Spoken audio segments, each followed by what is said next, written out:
Pendidikan IPA. Di sini pada mata kuliah Dasar-Dasar Biokimia dengan dosen pengampu Ibu Monika Primasari MPD. Di sini saya akan menjelaskan tentang protein dalam tubuh manusia. Nah, sebelum kita masuk ke dalam protein dalam tubuh manusia, di sini saya akan menjelaskan apa itu protein.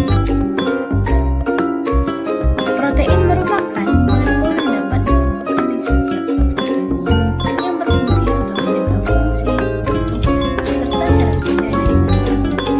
Protein sendiri terbuat dari ratusan hingga ribuan senyawa kecil yang disebut dengan asam amino. Asam amino ada kurang lebih 20 asam amino yang mana 9 asam amino termasuk esensial dan 11 sisanya termasuk asam amino non esensial. Asam amino sendiri dapat dihasilkan oleh tubuh tanpa asupan makanan. Akan tetapi, asam amino yang dihasilkan tubuh merupakan jenis asam amino non esensial. Maka dari itu, untuk mendapatkan asam amino esensial, kita harus berkonsumsi makanan tertentu. Selanjutnya kita masuk ke dalam jenis protein. Nah, jenis protein yang pertama yaitu protein enzim, di mana protein enzim diperlukan dalam proses reaksi kimia karena protein enzim menghasilkan enzim. Misalnya, enzim untuk mengubah karbohidrat protein dan lemak menjadi bentuk yang lebih sederhana. Yang kedua yaitu protein struktural, di mana protein struktural diperlukan untuk mempertahankan struktur dan membangun konstruksi tubuh di tingkat sel. Yang fungsi protein sel sendiri yaitu untuk memberikan struktur dan mendukung sel. Yang ketiga yaitu protein hormon, di mana protein hormon bertugas untuk mengatur tindakan dan fungsi hormon dalam tubuh. Protein hormon sendiri memberikan peranan sebagai pembawa pesan kimia dalam tubuh melewati darah. Yang keempat yaitu protein antibodi, di mana protein antibodi juga disebut sebagai protein defensif yang bertugas untuk mengikat partikel asing seperti virus dan bakteri untuk melindungi tubuh. Yang kelima yaitu protein transport, di mana protein transport berfungsi untuk mengikat dan membawa atom serta molekul kecil di dalam sel ke seluruh tubuh. Misalnya, hemoglobin yang bertugas untuk mengikat oksigen dan mengantarkan ke jaringan yang membutuhkan. Yang keenam yaitu protein pengikat, di mana bertugas untuk menyimpan asam amino dan ion logam dalam tubuh. Protein ini juga berguna sebagai cadang makanan yang menghasilkan energi jika dibutuhkan oleh tubuh.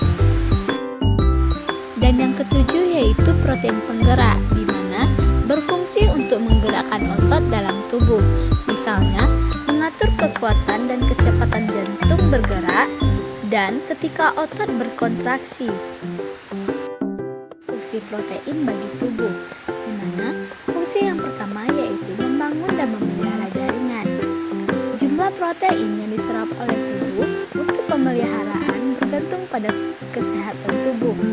Misalnya, seseorang yang tengah menjalani pemulihan setelah operasi atau kecelakaan, protein dalam jumlah besar akan dibutuhkan ketika tubuh sedang sakit atau ibu hamil serta menyusui.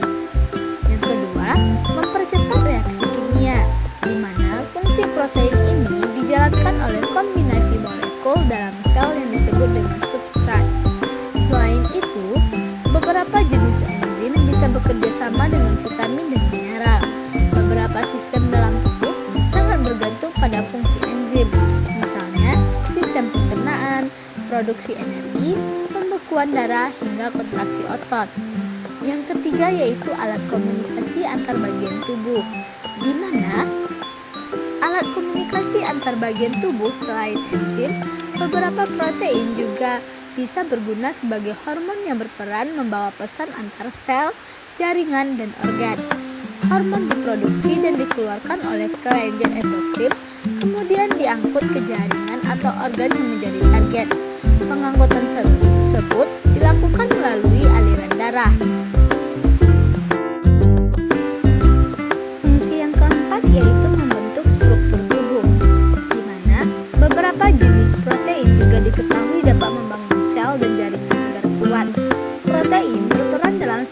tubuh berupa keratin, kolagen, dan elastin. Protein tersebut bisa membentuk kerangka struktur tertentu supaya saling terkait. Keratin ditemukan pada kulit, rambut, dan kuku. Sementara kolagen banyak ditemukan di tubuh dan mendukung kesehatan struktur tulang, tendon, ligamen, dan kulit. Untuk protein elastin sendiri dapat ditemukan di rahim, paru-paru, dan pembuluh darah. Yang kelima yaitu meningkatkan imun tubuh, di mana sebagai pembentuk imunoglobulin atau antibodi yang berguna untuk melawan infeksi. Dengan adanya antibodi, maka tubuh akan terlindungi dari benda asing yang menyebabkan penyakit, termasuk bakteri dan virus. Yang keenam yaitu mengangkut dan menyimpan nutrisi, di mana berbagai nutrisi yang masuk ke dalam tubuh akan disebar oleh protein pengangkut menuju sel. Proses pengangkutan dilakukan lewat aliran darah. Nutrisi yang diangkut antara lain vitamin, mineral, gula darah, kolesterol, dan oksigen. Selain mengangkut nutrisi, protein juga berguna untuk menyimpan zat gizi, seperti ferritin untuk menyimpan zat besi.